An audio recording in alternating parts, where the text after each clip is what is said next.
Welcome to LinkedUp, Breaking Boundaries in Education, a podcast that focuses on what is happening in education today, connecting everyone to the movers and shakers that are breaking boundaries in the education arena. Oh my gosh, Happy New Year. This is our first episode of the new year, Jerry. We are approaching 200 episodes, and this is very exciting. You were a superintendent. My husband is a superintendent. I feel like you just kind of have to go. You get on a train in the beginning of the year, and it's just go. And there isn't a lot of time for creating these strategic plans that have to be done. There isn't a lot of time for reflection, but it has to be done. So it really is so important to have a network, to have support so that you do have an easier path to get these things done. And that's what we're going to be talking about today. I'm looking forward to it. Absolutely. And one of the things I'm most excited about is because so many times a district creates a strategic plan, it goes in a notebook on the shelf. Exactly. I had one superintendent that said, no, we're going to have big chart paper on the wall and you're going to check off the things that you do just to make sure we're getting things done, because we don't always get things done. We make the plan and then nothing happens. Work in silos. Yep. Absolutely. Well, I have been very fortunate through ClassLink to attend the Schlechty Center conferences. And while at the conferences, I have learned so much. I am like, where were you when I was a superintendent? Oh my goodness, I wish I had had them. And one of the things they're looking at with a very critical eye is strategic planning. And when we think about our podcast being called Breaking Boundaries, that's exactly what they're doing with strategic planning.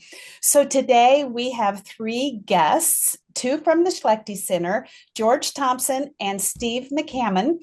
And we also have Superintendent Michael Leubelfeld. So we are so excited to have three of you here and to talk about, first of all, Steve, tell us a little bit about what Schlechty Center is, and then we'll get into your new way of planning. Fantastic. We are pleased and honored to be here and certainly to have our good partner and friend Mike with us.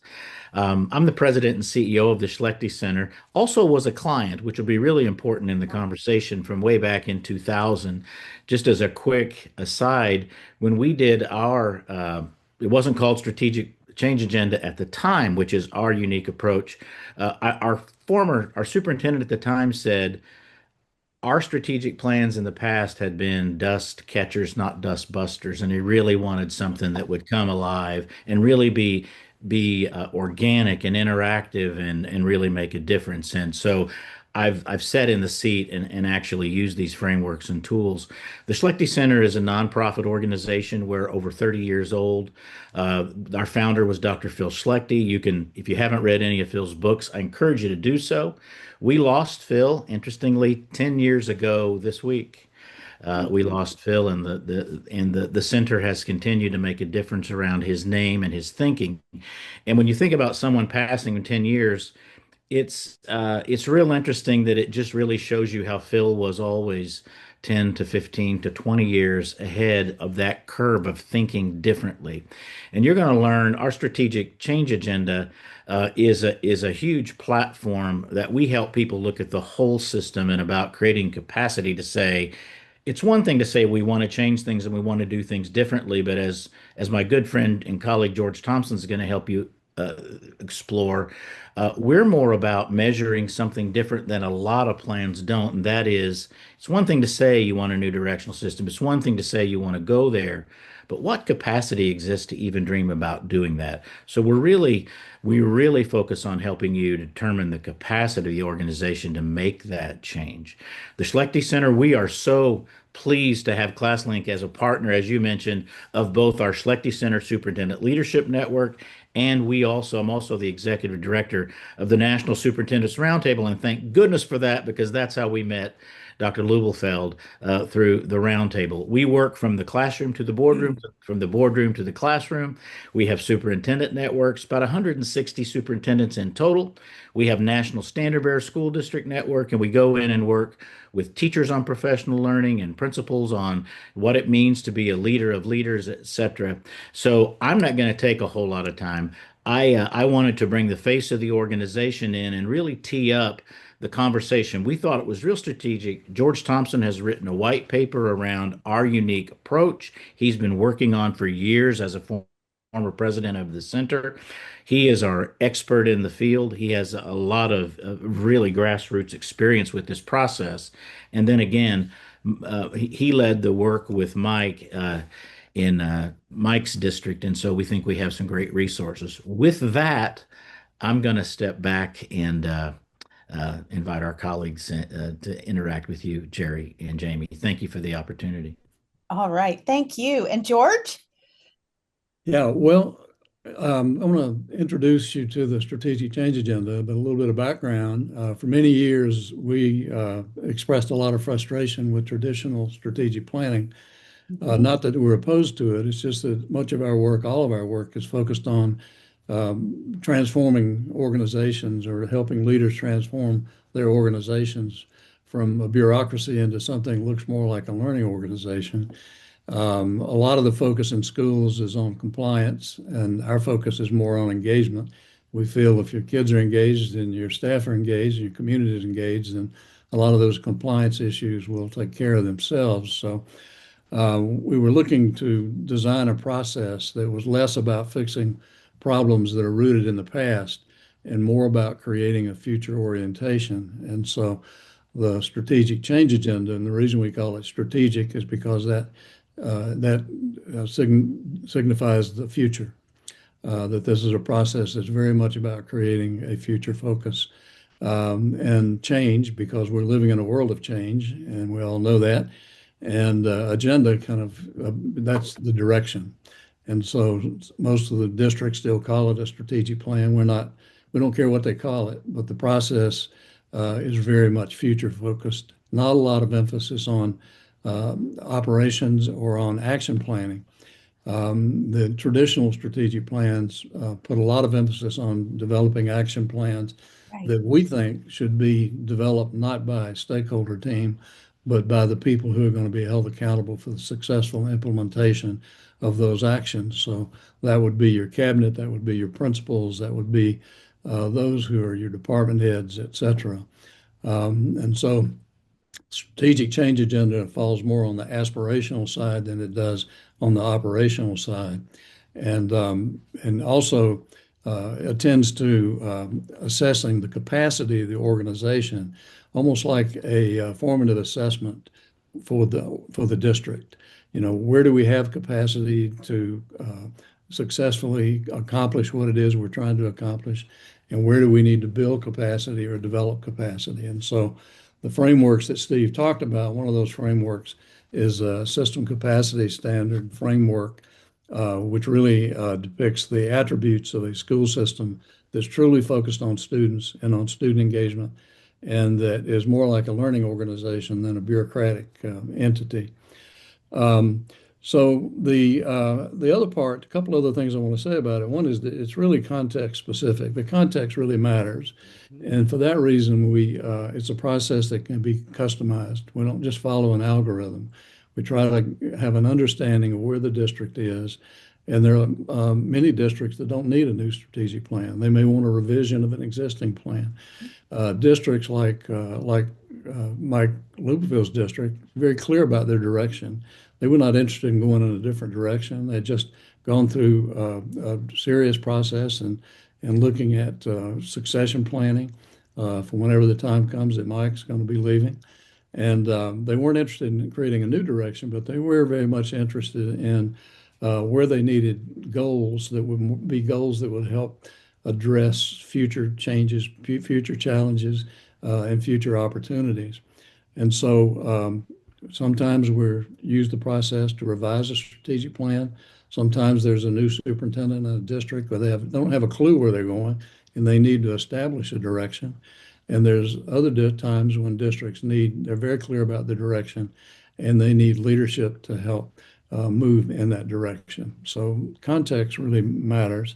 As Steve mentioned, we use frameworks. We don't use algorithms. And those frameworks are frameworks that leaders can use to look at their own organization and make sense out of what's going on. A lot of the process is dependent on gathering perceptual information.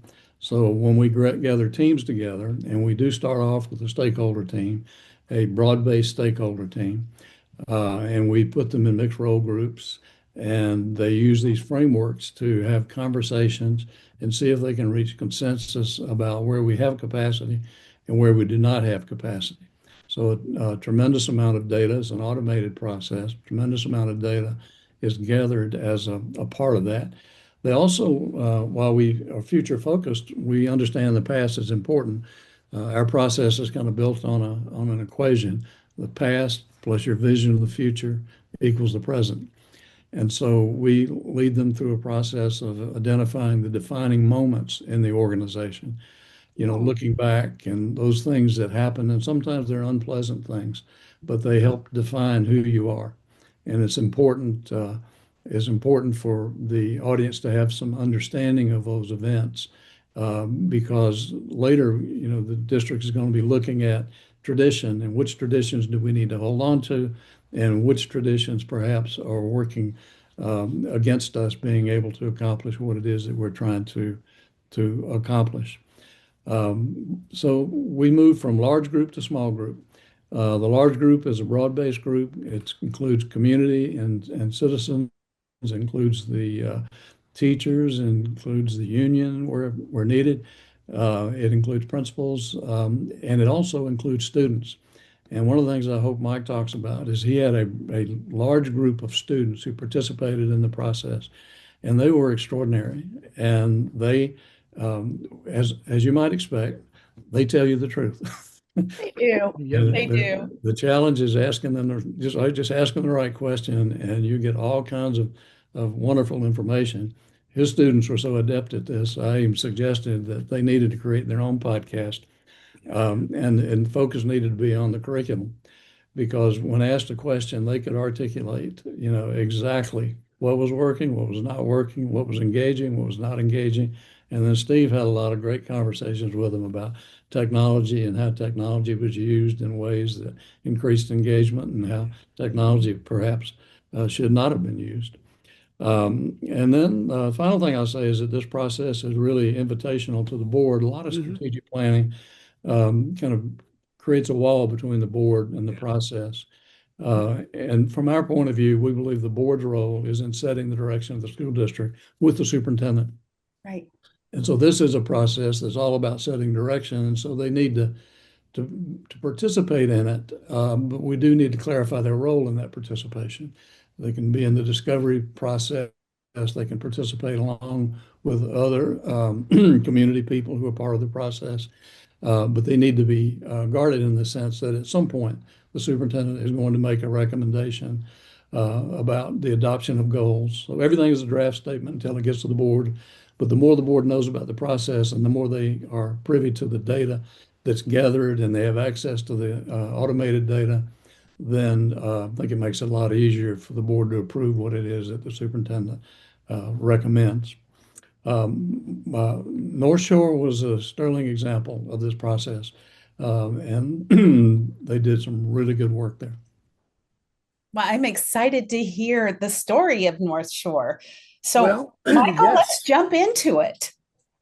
So I'm going to tell you this. In chapter 4 of this book, Real Learning, Real Accomplishment, which is a collection anybody who's listening can read about and read from, more importantly, read from District 112 students who are part of the strategic change process. At the time of this, some friends, Ira Sokol and Pam Moran, were writing the book, and they wanted something on student voice. And I said, well, I'll do one better than write about it. I'll get some folks to write in it. So this is something to share. Also in 2002, when I became a principal, middle school principal, I was gifted working on the work, and it's been on my top shelf. It's one of my top shelf books for all these years. So to say that it was serendipity for me to befriend and become colleagues and all that with George and Steve through the National Superintendent Roundtable and the Schlechty Center, and to say that it's serendipity that Dr. Monica Schrader, our deputy soup, who's going to succeed me and become the next superintendent here, all got together and got everything going. It was meant to be. Oh my goodness. So here in the district, we had a strategic plan, a shelf-based, binder-based strategic plan that caught dust from 2010. And in 2013, the powers that were recommitted to it, meaning they just said, yeah, we got it. We're going to stick with it.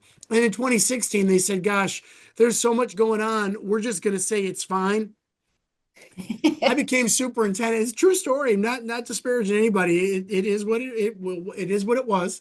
In 2018, I became the superintendent, and I said, "Gosh, wouldn't it be neat if a superintendent had a clarified and modified and modernized mission, vision, value, and goals?" And they said, "Yeah, we don't like strategic change processes."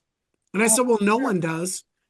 Right. They said, well, here's where we're going. You got to rebuild the schools and get people together and just figure it out together. So we just figured it out together. We did some real good work here. I'm real proud of the board, real proud of our students, teachers, educational support personnel, parents, business partners, civic partners, government partners, and we dealt, okay? We just moved forward. We then had something called COVID. Perhaps you've heard of the worldwide global pandemic, knocked us over. And then, sadly, but very seriously, we thought we were coming back from the trauma of that in 2022. We had a mass shooting in our town on the 4th of July. So we've been through quite a bit, folks. We've been through, a lot of people are. It's not, okay. So you get the idea. That's why strategic planning wasn't the priority, okay? So then in 2016, 2017, 2018, 2018, 2019, 2020, 2021, 2022.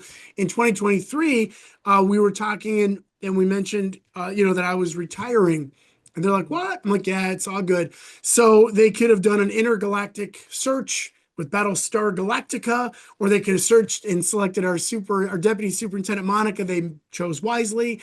And then I said, please, please, please, please, will you set Monica and the folks up for your future with the mission, vision, value, and goals that's modernized? And they said, okay, we don't like strategic planning. I said, no one does. Same story, new time. Monica interviewed a number of folks. I said, I've got these incredible, handsome gentlemen that I'd like you to speak with. Very young, very amazing, debonair. And she's like, all right, I don't like them. No, I'm just teasing. She interviewed about 5 organizations. She said, what I find compelling about the Schlechty Center is it's different. It's a strategic change agenda. It's a strategic process. She said, what I like about it is it also is going to have this matrix where we're going to talk about capacity building of the organization, as George mentioned. It isn't them coming in off the shelf saying, here's your mission, vision, value, goals, go. It's them coming in and saying, who are you? Who do you think you've been? Who do you think you've been? You board member, you student, you teacher, you board candidate in our case, business. Who do you think you want to be? And here's what it means if you want to be it. And they talk about systems like a prison type system. They talk about a hospital type system. They talk about a professional service delivery system. And they talk about a learning organization. And we said, we want to be a learning organization. We don't know how. We don't know when or where. Talk us through it. And they created exercises that I'm talking 10-year-olds to 80-year-olds were highly engaged, fully into, very thoughtful, and from the process, 3 days of intense discovery over an 8-week period, hours, probably 30 to 50 hours of focus groups with additional folks. Children grades 3 through 8 were an elementary only school district. High school kids, because even though we're not a high school district, we've got kids that go to the high school, brought them back. Parents, English-speaking parents, Spanish-speaking parents, folks who knew the district, folks who didn't know the district, you name it, we got it, over 300 people. And I'm not joking. This is really a neat chapter to read. Our chapter, the whole book's great too, but our chapter's my favorite, and I am biased. What did we get out of this?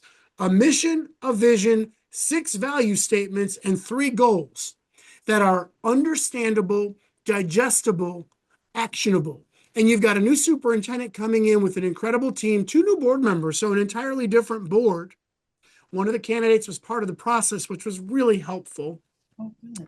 And we've got marching orders for the present and for the future. And right now, in addition to Schlechty Center, North Shore School District 112 is applying the 4 disciplines of execution for education via the Stephen Covey group. And we've got 2 wildly important goals that are overlaid on our 3 strategic change goals that are foundationally supported by the 6 value statements and are emblematic and reflective of the vision and the mission. And let me tell you something, focusing on literacy and dual language transition, because as George mentioned, it's contextual. What's good for North Shore School District 112 may or may not be good for Peninsula School District in Washington State. There's elements that are, but this is not a pro forma reproducible process. I'm exceptionally proud as a retiring superintendent of 16 years to have a legacy upon which my leadership foundation was started, working on the work. And Dr. Schrader has a few student-based tricks up her sleeve, which are pretty amazing. I'm not going to let the cat out of the bag. But in real time today, we have 2 8th grade students who are on the AI committee. And at the time of recording, AI is a pretty hot topic around the globe. And they're 2 equal voting members, and they have equal say in our policy and procedure that's coming out in the next few months. And all of that is because we asked for help from Steve and George and their teammates, and they came in and our organization was ready to extend an invitation, open our minds and hearts, ideate honestly about what our capacities were, what they are, what we thought they might become, and then we moved on this process. So thank you for letting me tell a little bit of our story. Oh, that's amazing. And the word that keeps cropping up is capacity. And I have heard superintendents say, we don't have the capacity to do this kind of work. What are they really saying when they say that? Does everyone have the capacity? What are your thoughts on that? Because I do hear that. Everyone has the capacity to do it. I've been a superintendent 16 years, public educator 33 years, all that other stuff. I have been challenged too in multiple leadership positions to balance the change I'm leading and managing, sometimes competing, leading and managing, with the capacity of the organization to deal with, process, adhere to, learn about, and move forward with that change. So I'll give you the answers absolutely unequivocally yes. Warts, failures, and all. Jerry, if I could interject something real quick, you heard Mike talk about the fact that, they have three goal statements. Right. Sometimes you look at strategic, and sometimes I think when people talk about capacity, they say it's about how many goals. And so they have this diaspora of goals all over the place. And it's overwhelming for people to say, how can we really implement this and put it in place? Our founder, if you knew Phil Schlechty, Phil was an Ohioan. He was raised on a farm, and he told a story. I don't have time to tell it, but he basically would say, his philosophy as a sociologist was 1 goal is a goal, 2 goals is half a goal, and 3 goals ain't no goal at all. And his point was be really clear about it's not about how many goals you can set. It's about, are the goals you're setting truly achievable based upon the capacity that you either have in place or have a quality plan to build to support. We think it's disingenuous to get people excited about work that you as the leader don't help build the capacity to bring to fruition. We think it's why there's so much frustration in public education is we get people excited about places that we really, in some cases, don't have the capacity to lead them to achieve. Our process is certainly different than that. It's not for everyone, and I know you have the white paper, and maybe hopefully we can post some things when this is released, and because there's a lot more to and a deeper dive, and George has done a really nice job writing about what this process is and what it isn't. How is it like a strategic plan? How does it vary? We're to echo George, we're not saying strategic planning is not valuable. It's very valuable. Our unique approach to it, though, we think as 2 former superintendents, who've led work, who've really thought about systemic change. That's what we do 24/7. You have to be really clear about the system and looking at the interaction of all parts of the system if you really want to bring real change. Right. I really appreciate the process. I appreciate the fact that all stakeholders are involved. I know that when I was a teacher and also later when I was a parent, I was a part of processes like this. And as you talked earlier, George, about defining moments of the past, present, and future, I think that is so key so that you are not excluding the folks who have been there from the very beginning. You're not excluding the people the new people who kind of feel like, oh, I have these ideas, but and instead you're bringing everyone together. Consensus is such an important part of that process, as you mentioned. And I really love how you're bringing all people together for that. And it makes all the difference in the world when everyone is a part of that mission, vision. Well, you said four: mission, vision. What did you say, Mike? Values and goals. Values and goals. Mission, vision, Goals. values and goals. Values and goals. So I think it's so important for everyone to be involved. So I think it's really wonderful, and it's so adaptable, as you mentioned too. Completely. So the capacity is there because it is so adaptable. I mean, you can do it any way that you need. Like in your case, you have your strategic plan set, Yeah. right? You Yeah. need to make it adaptable for incoming people so that there is sustainability, yet the opportunity for for some new fresh things that they might want to bring on board. But Absolutely. I think this is just fantastic. So you said you have about 100 something members who are kind of working through this at more than that. We had about 300 people here in District 112 engaged in the process. I think Steve was mentioned the National Superintendent Roundtable. Are we about 160? The combination of the roundtable and the superintendent leadership networks about 140 unique superintendents. Some are dual members, and several of those members obviously have engaged in this process and are involved in our national network because, again, we're a viewpoint on our Schlechty Center side of the house. We're a viewpoint organization. We're about district transformation. We're about, as Mike mentioned, learning organization. How do you really think? How do you really think about moving from the bureaucracy to a state where you're trying to become? We're not saying there are a lot of districts out there who are full-on learning organizations. It's a pursuit. It's an ideal type. But Mike is certainly, we have the advantage of going in as that third party. And what we're good at is asking questions and developing frameworks and convening conversations. I can tell you that Mike is indicative of we left our few days with Mike's team saying, there's a district to watch. Good leadership. His young students, actually, we did lead a student panel, and like he said, they're mostly elementary school students. And during the break, this is just shows you the culture there. One of the fourth graders came to me and said, "Sir, could I have a request? Maybe you could ask it instead of me." I said, "Sure." He said, "We love being on this panel and we love being involved in these 2 days, but most of us here love school. We were invited here because we love school. So we're going to give you our viewpoint on school." And I hope part of this process is to reach out to some of those students who struggle with school, who don't find it not necessarily North Shore, but just struggle in school. And we said this process certainly has that built in, but we just thought that spoke volumes of the caliber of student and the culture there. Yes, Thank you. that's great. Absolutely. So if a district is interested in this, what do they need to do to get connected, and what would you suggest? Yeah, and we will put, again, we had sent you the white paper and some of our marketing in our materials. show notes. We're not an aggressive marketing nonprofit. It's a lot of word of mouth, but if there's something attached to that, simply link on that. They can reach out to me. And what we do, George and I just say, let's have a conversation.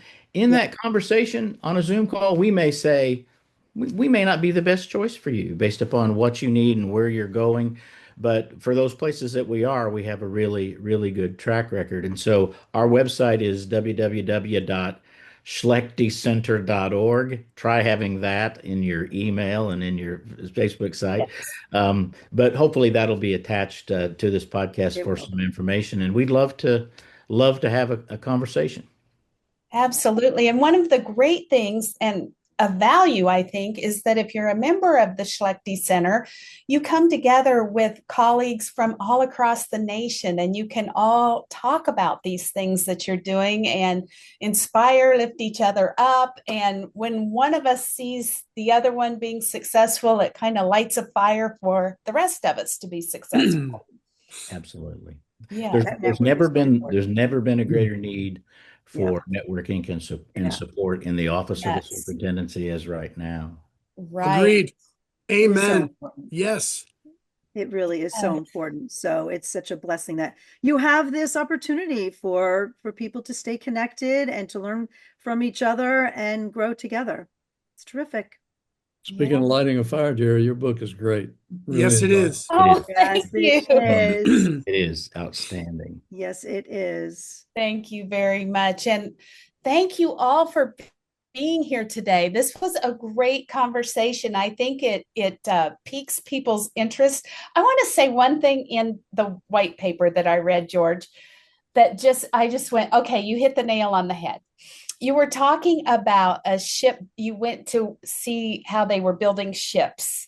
Yeah. And one of the shipbuilders said, what we used to do was beat the pipes until they fit, and then we just painted it so it all matches. And I think, wow, that is what we've done so many times in schools. We beat it until it looks like it fits, and we gloss over it and say, see, that reached our plan. And this plan really helps you develop it so that it really does fit. And I really liked that analogy. Yeah, and that was a welder. And the other piece of that story is he said every part on the ship now is customized. Yes. We can no longer do our work in the old way. So that's where we got that poster. I said, can we borrow that? I can think of some other places where it might be useful. Tell him what he said about the mission statement of what his role was, what they do. So someone asked him, so what do you do here? He was a welder. He had all his equipment out and whatnot. He didn't say I'm a welder. He said, what I do here is I help build battleships that fight for the freedom of America. Wow. That's mission. That's mission driven. Yes. Right. Yes. That's Yeah, how successful they were with getting the meaning of the enterprise into the organization. And that's what we saw in North Shore.